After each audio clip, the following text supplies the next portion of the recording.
In this video, we will continue the important and subtle topic of how maternal care, preserved in the son's adult life, affects him and the mother herself. We'll talk about why it's so important to let go in time, how unconscious interference can affect the psyche in relationships, and how to find that middle ground, keeping love alive without destroying personal boundaries. When a son grows up, it's not the end of a mother's love. It's a new form of it. He becomes taller, stronger, older, and it is as if the mother is a little smaller, quieter, more attentive. And yet in her eyes, he is still the boy who was afraid of the dark, who needed warmth, who called out to her when he was afraid. That is the light pain of a mother's heart. How can you let someone you raised with your whole being go? But a love that doesn't change as the child grows older turns into shackles. What happens when a mother won't let her son go? Not in the physical sense, but in the psychological sense. She continues to teach life, to interfere in decisions, to give advice that is not asked for, to hold on emotionally through guilt or duty. This is not caring. It's trying to hold on to her own peace of mind through controlling another. And the son, having become a man, feels internally pressured, uncomfortable, even annoyed, though he continues to love. And he endlessly vacillates between gratitude and the need to be himself. Psychological mechanisms of fear of loss. Fear of losing a son is rooted in deep attachment, where maternal love merges with a sense of self-worth through his well-being. The psyche perceives the son's departure as a threat not only to his safety but also to the mother's sense of need. This fear manifests itself in a hyper-attention to his actions, a desire to anticipate any danger and thus to regain control. In attachment theory, the mother's anxiety reflects insecurity about herself and the boundaries of the relationship. She fears that letting her son go will leave her abandoned in an emotional vacuum. Emotional dependency reinforces this fear. The mother becomes hostage to guilt for any mistake he makes, and the son, feeling pressured, may react either by protesting or by internal distance. It is this psychological knot of fear of loss that breeds control, attempts to regulate the adult child's every move under the guise of caring. At the same time, tension grows for both. The mother lives in anxiety over non-existent threats, and the son loses his sense of freedom and responsibility for his own life. Culture and gender stereotypes. Maternal custody is woven into the fabric of cultural ideas about the family and the role of women. In some societies, the ideal mother is a woman whose primary vocation is to devote her life to raising offspring. In traditional countries of Eurasia, Latin America, or South Asia, it is customary that even grown children continue to live under the same roof with their parents, and the mother remains the permanent guardian of the home and family rituals. Here, the notions of care and control are closely intertwined. The more successful the son, the more significant the mother's contribution is considered, and the more difficult it is for the mother to cut herself off from his fate. In Western cultures, especially North American and Northern European cultures, early independence is considered the ideal of adulthood. The little bird flies the nest. But even here, stereotypes often arise. The heroine mom who is always there receives well-deserved praise on social media, and her role in her son's career, marriage, and personal life is billed as the secret of family success. As a result, caring itself becomes an ideology. Since he has achieved a lot, it is her putting away hand that deserves the credit, and there are no limits. Paradoxically, both there and there the mother, supporting her son, often fails to notice the toxicity of over-involvement. She is told, "You're doing great, you're doing everything for him," and the praise serves as an excuse for further control. Because of gender stereotypes, women are literally indoctrinated that giving up custody is giving up maternal love. And sons raised in this myth of the heroine mom have a hard time understanding where love ends and manipulation begins. They are grateful, but feel the weight of guilt for every independent attempt.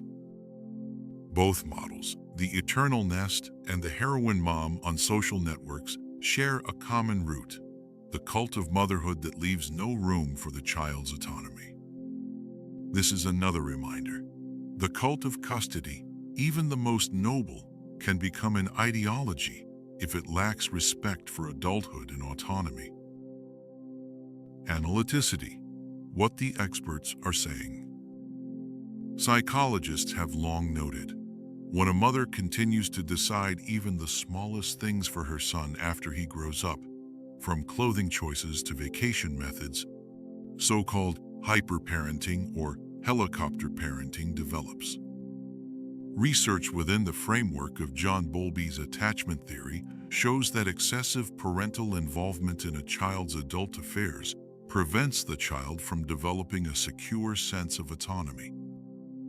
In a University of Michigan prospective study, adult children of hyperparenting mothers were more likely to report low self-esteem and an acute fear of taking a step without prior guidance, key signs of an anxious attachment style. From the perspective of Desi and Ryan's self-determination theory, the child needs three basic psychological needs: autonomy, competence, and belonging. Hyperparenting replaces natural autonomy with external guidance and competence with incessant help. At the same time, the need for belonging persists, but in the form of dependency. The son feels love, but not freedom. Philosopher Erich Fromm, discussing love as care for the growth of the other, clearly distinguishes between guardianship and growth support. When love becomes controlling, it becomes a prison of trust. And it is here that the mother may face a paradox. By increasing guardianship, she does not protect her son, but condemns him to a perpetual fear of taking an independent step. Breaking codependency, stages and symbolic rituals. When the moment suddenly arrives, a son makes a doctor's appointment without mom's calls, signs a lease on his own apartment, or drives his first car. These are not just little things. They are symbols of growing up, tiny rituals that help everyone to realize he is no longer a child. He is an adult with his own life. In psychology, such rites of passage are called initiations. They mark the boundary between one phase of life and another. Imagine that his mother looks at him preparing for his first independent trip and realizes her role is changing. She is no longer the keeper of the warmth of the home, but rather the keeper of the memories of when he first stepped into the big world. When a son hands his mother the keys to his apartment or closes the old nursery door with her, he is not just leaving for a new home. He is formally saying, "I am taking responsibility." And the mother, in accepting this gesture, is like letting her little version of herself take flight.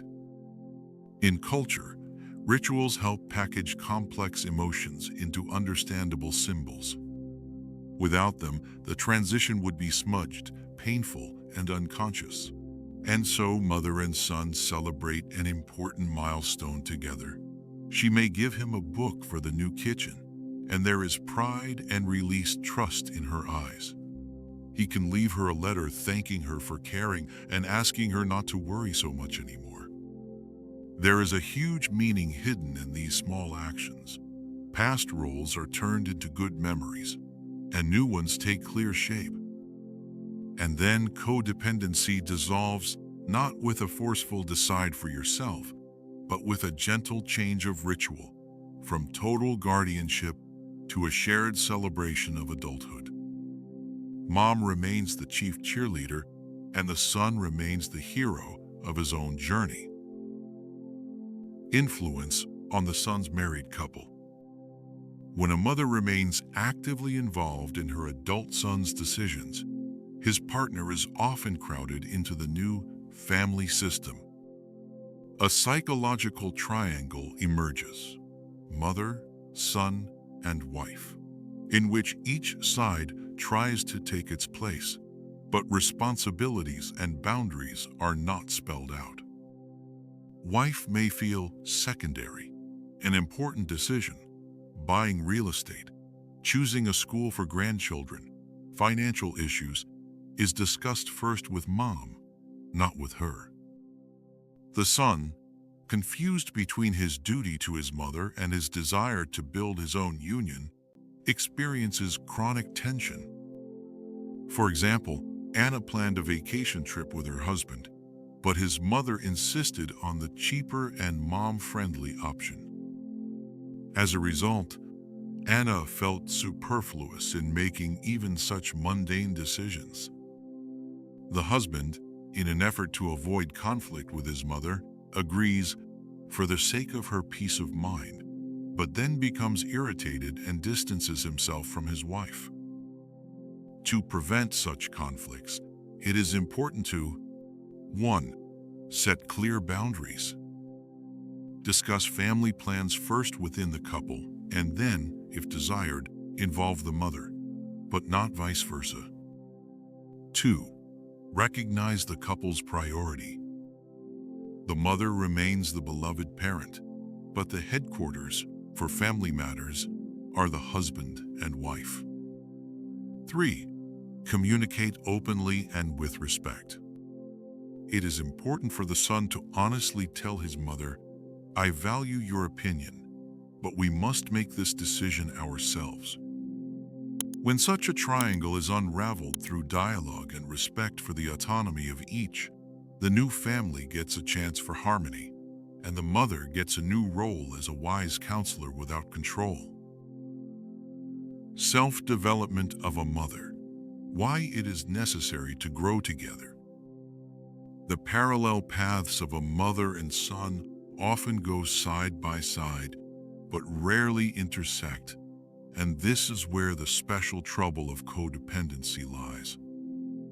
While the son takes a course towards the outside world, testing his strength, falling and getting up, the mother sometimes gets stuck on the inner shore, watching his journey, but not setting off on her own journey. The inner world of a woman who has dedicated herself to caring for a child often remains unexplored. Dreams are pushed into the background, hobbies are forgotten, and the voice of one's own desires is muffled. But it is in this invitation to grow inward that the key to harmony lies. When a son first spreads his wings and makes an independent choice, a mother gets a chance to discover unknown corners of her soul, to remember who she was before becoming a mother and who she wants to be now. From this new perspective, her love takes on a different shade, not guardianship, but partnership, when everyone goes their own way, but together celebrates important milestones. A woman's inner space, where her thoughts, feelings, and dreams are born, deserves the same careful attitude as the family space. When she begins to listen to her inner voice, forgotten desires or new interests may be discovered there, which fill life with meaning. And it is important not only to search, but also to notice how the world responds to her sincerity, in new acquaintances, in the flow of ideas, in the quiet surprise of her own discoveries. Growing inward is not an escape from reality, but a deep dive into your own life. This is an opportunity to live every moment not only as a mother, but also as a person with a personal history, talent, and inner light. And when this inner path gains strength, the mother is no longer just that person who cares, but a woman whose open heart and filled space inspire her son to be himself.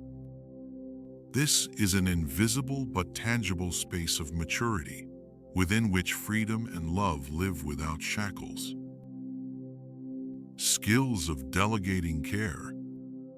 The ability to delegate care is not a sign of weakness, but a sign of the maturity of the relationship system.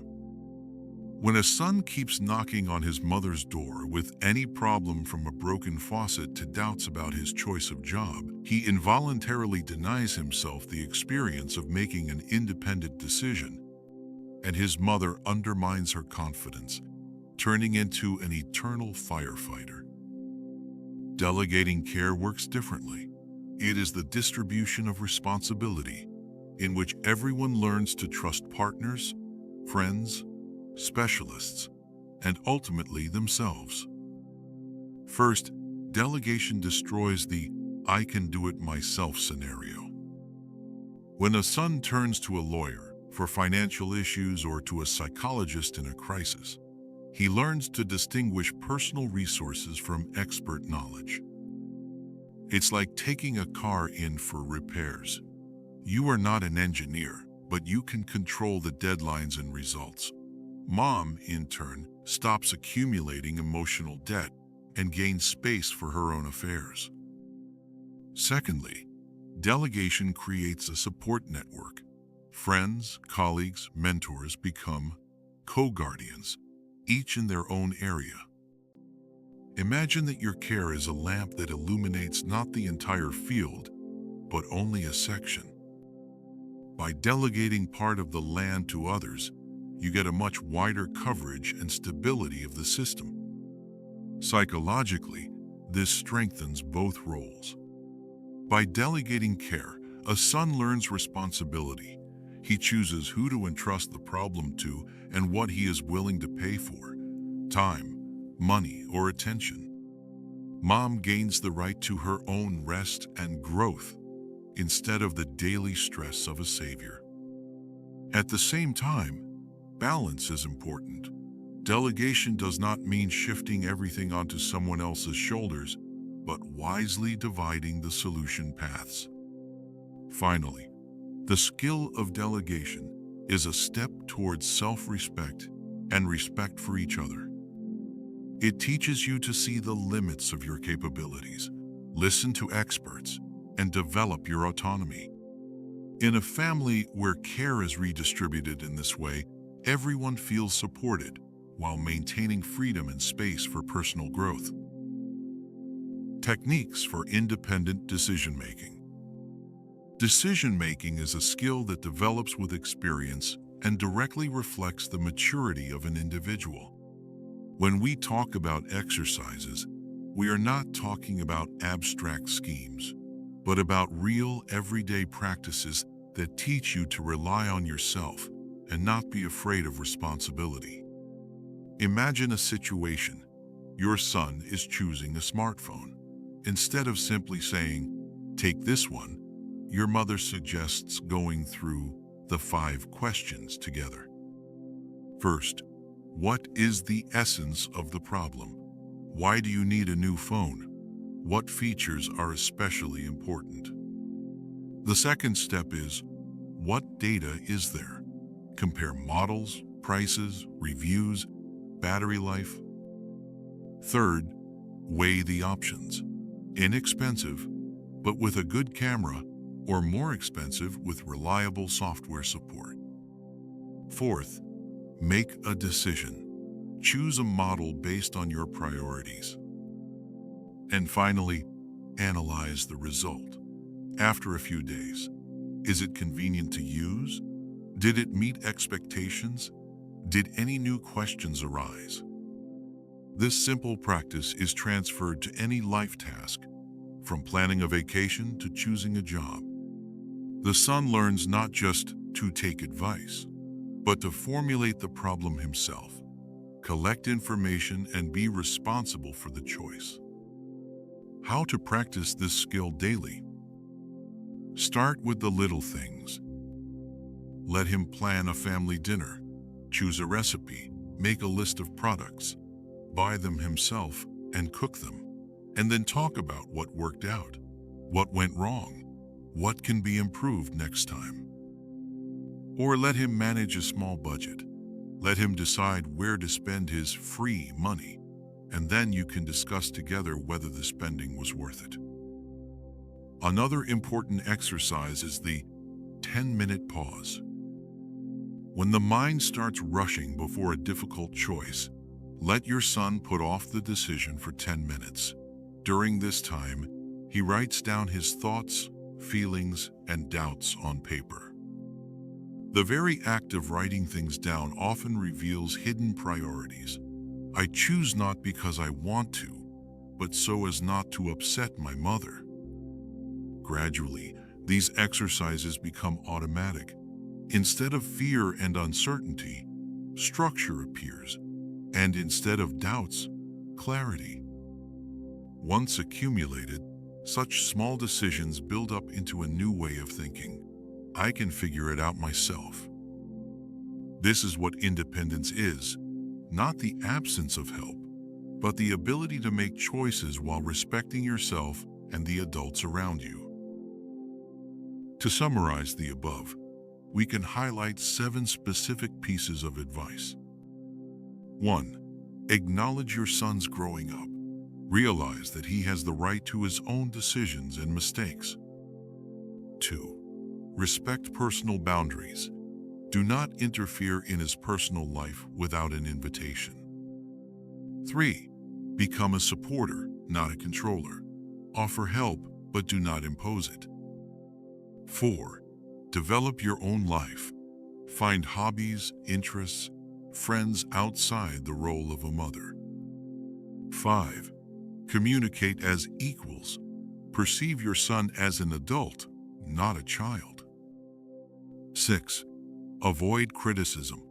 Support him, even if you do not agree with his choice. 7. See a professional.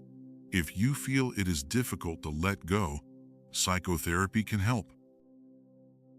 When we send our son off into adulthood, we do not lose our family connection, but only rebuild it in a new way. Now your love is not expressed in controlling his every step, but in the trust with which you watch him make his first independent decisions, learn from his own mistakes, and tirelessly search for his own path. This requires inner strength from you to recognize that your care should no longer take on the role of the chief navigator, but can become a quiet wind that catches his wings. In this transition to adult autonomy, a different closeness is born between you, based on respect and a sincere interest in who he has become. You still share the joys of victories and support each other, but without intrusive prompts. Detailed instructions are not as important as the opportunity for an open conversation, when he knows that you are ready to listen, understand, and simply be there. The supportive mother and the explorer's son now walk side by side, each with their own map of the world, but hand in hand when needed. You no longer teach, but observe. You do not direct, but inspire. And your son, feeling free, still remembers that there is a heart nearby where he is always welcome. How did you go through this transition? Was it easy, or did it require inner work? Share in the comments. Perhaps your experience will become support for other parents on this difficult but important path. If you enjoyed this video and found it helpful, please like, subscribe, and share. Your support inspires us and helps us continue to create great content. Thanks for watching, and see you in the next video.